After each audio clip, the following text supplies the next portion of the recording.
నమస్తే, welcome to Liya news. రేపు ప్రభుత్వం మారుతుంది. పోలీసులను ఎవరు కాపాడతారు? ఇవి జగన్మోహన్ రెడ్డి గారి హయాంలో ఏపీ ప్రభుత్వ ఉద్యోగుల సంఘ సమాఖ్య చైర్మన్ గా పనిచేసినటువంటి వెంకటరామిరెడ్డి గారు చేస్తున్నటువంటి వ్యాఖ్యలు.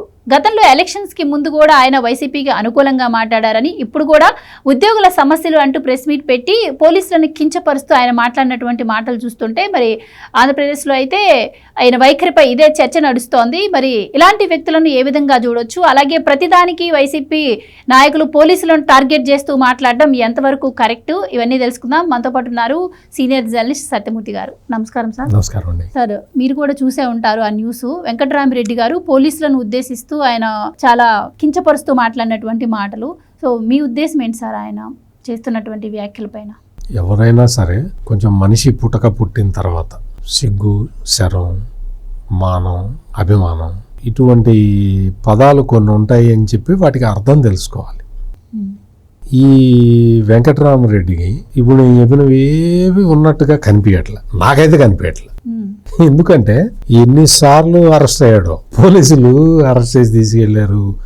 కేంద్ర ఎన్నికల సంఘం ఇతని మీద యాక్షన్ తీసుకుంది. ఎందుకో తెలుసా? వైఎస్ఆర్ కాంగ్రెస్ పార్టీ తరఫున బద్వేల్లో ప్రచారం చేశాడు వెళ్ళి. అంటే చాలా చోట్ల చేశాడు, పులివెందుల్లో కూడా చేశాడు.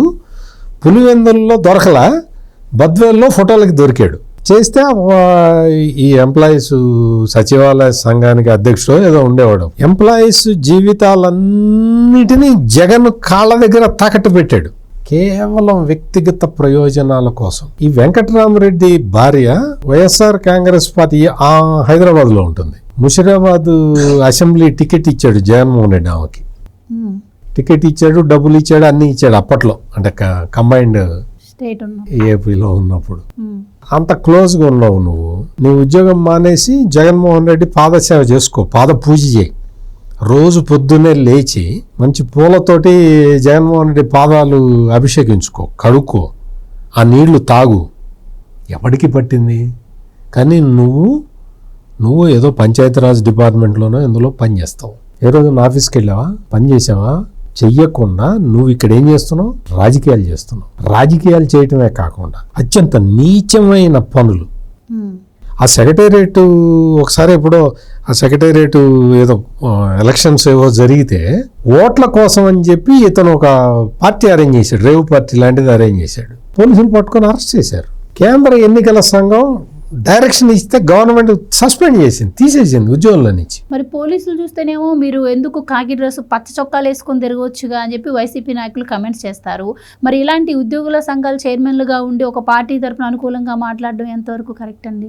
మాట్లాడతారు. వాళ్ళకి నేను చెప్పా కదా, సిగ్గు, శరం, మానం, అభిమానం ఇటువంటివి ఏం లేవు కదా. వాళ్ళు అంతే చేస్తారు, అట్లాగే మాట్లాడతారు. వాళ్ళు తీసుకొచ్చి మొత్తం ఎంప్లాయీస్ ప్రయోజనాలన్నీ తాకట్టు పెట్టారు. ఇతను ఈ వెంకటరామరెడ్డి గురించి ఇంకొక చిన్న ఎపిసోడ్ చెప్తా.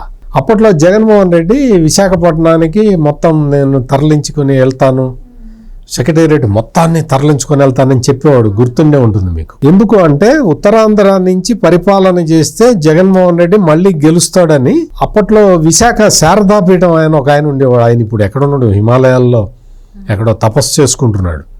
మరి మళ్ళీ 5 ఏళ్ళ తర్వాత వస్తాడేమో, రాళ్లే. ఇంకెందుకంటే స్వరూపానందేంద్ర సరస్వతికి మళ్ళీ రాకపోవచ్చు. అతను చెప్పాడని చెప్పి విశాఖపట్నానికి ఇక్కడ రాజధానిని తరలించటానికి ఈ వెంకటరామరెడ్డి ఏం చేశాడు తెలుసా? హెచ్ఓడీలను కూడా బెదిరించాడు.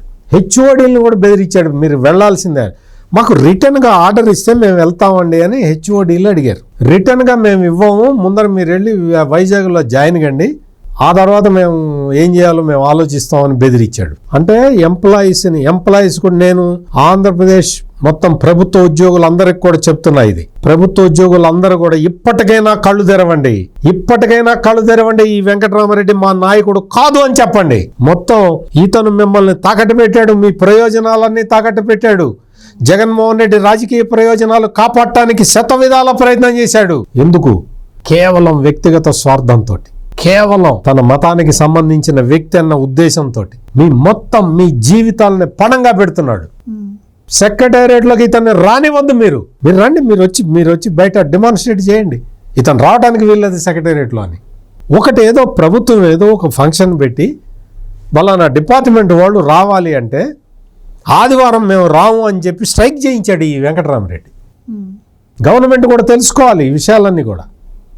అంటే సెక్రటేరియట్లో ఈ రోజున తిష్ట వేసు కూర్చొని మొత్తం రహస్య సమాచారం మొత్తాన్ని జగన్మోహన్ రెడ్డికి పంపిస్తున్న సీక్రెట్ ఏజెంట్ పబ్లిక్ ఏజెంట్ ఇతను ఈ వెంకటరామరెడ్డి. ఇన్ని ఘోరాలకి పాల్పడుతున్నాడు వైసీపీ కార్యకర్త. మీరు చెప్పింది కరెక్ట్, 100% కరెక్ట్. వైసీపీ కార్యకర్త ఈ రోజున ఎంతకి తెగిచ్చాడు అంటే పోలీసుల్ని బెదిరిస్తున్నాడు. చూసుకోవాలి, పోలీసులు కూడా చూసుకోవాలి. సెక్రటేరియట్ ఎంప్లాయీస్, మొత్తం ప్రభుత్వ ఉద్యోగులు, ఆంధ్రప్రదేశ్ పోలీసులు అందరూ కూడా చూసుకోండి, జాగ్రత్తగా ఇతన్ని గమనించుకోండి. ఇతను ఏం చేస్తున్నాడు, మిమ్మల్ని ఎట్లా బెదిరిస్తున్నాడు. 5 సంవత్సరాలు జగన్మోహన్ రెడ్డి ముఖ్యమంత్రిగా ఉన్న టైంలో సెక్రటేరియట్ లో ఏ నిజాయితీ పరుడైన ఒక చిన్న ఎంప్లాయీని కూడా వదలకుండా వేధించాడు ఈ వెంకటరామరెడ్డి. మొత్తం అందరినీ వేధించాడు. ఎవరైనా ఇదేంటండి అని అడిగితే వాళ్ళ మీద ఒత్తిడి తీసుకొచ్చాడు, వాళ్ళని సరెండర్ చేసుకున్నాడు.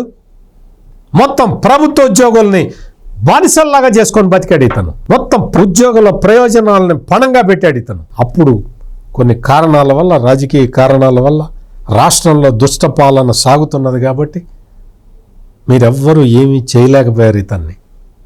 ఇప్పటికైనా కళ్ళు తెరవండి, ఇప్పటికైనా తిరగబడండి, ఇతన్ని సెక్రటేరియట్లోకి రానివ్వమాకండి. పోలీసులు కూడా చూసుకోవాలి. పోలీసుల్ని ఎవరు కాపాడతారు అని అడుగుతున్నాడు. నిన్నెవరు కాపాడతారు?